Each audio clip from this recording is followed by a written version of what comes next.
ಪ್ರಭಾವದಿಂದ ಆದೇಶ ಕೊಟ್ಟಿದ್ದಾರೆ ಅಂತ ಹೇಳಿ. ಯಾಕೆಂದರೆ ನಮಗೆ ಜಿಲ್ಲಾಧಿಕಾರಿಗಳ ಮೇಲೆ ಎಸ್ ಅವ್ರ ಮೇಲೆ MP ಅವ್ರ ಮೇಲೆ ಜನಪ್ರತಿನಿಧಿಗಳ ಮೇಲೆ ನಂಬಿಕೆ ಇದೆ. ಅವ್ರ ನಂಬಿಕೆ ಪ್ರಕಾರ ಮೀಟಿಂಗ್ ಮಾಡಿ ಹೇಳ್ತಾರೆ ಸದ್ಯದ ಪರಿಸ್ಥಿತಿಯಲ್ಲಿ ತಗೊಳ್ತಿಲ್ಲ ಅಂತ ಮೀಟಿಂಗ್ ಅಜೆಂಡಾ ಕೂಡ ಆಗಿದೆ. ಆಗುದಿಲ್ಲ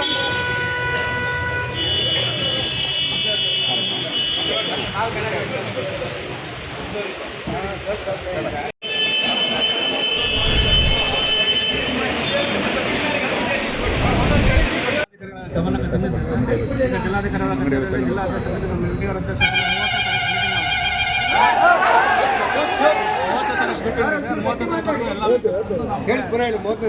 ಮೂವತ್ತನೇ ತಾರೀಕು ಮೀಟಿಂಗ್ ಇದೆ. 30ನೇ ತಾರೀಕಿನವರೆಗೂ ಎಲ್ಲ ವೆಹಿಕಲ್ಗಳನ್ನು ನಾವು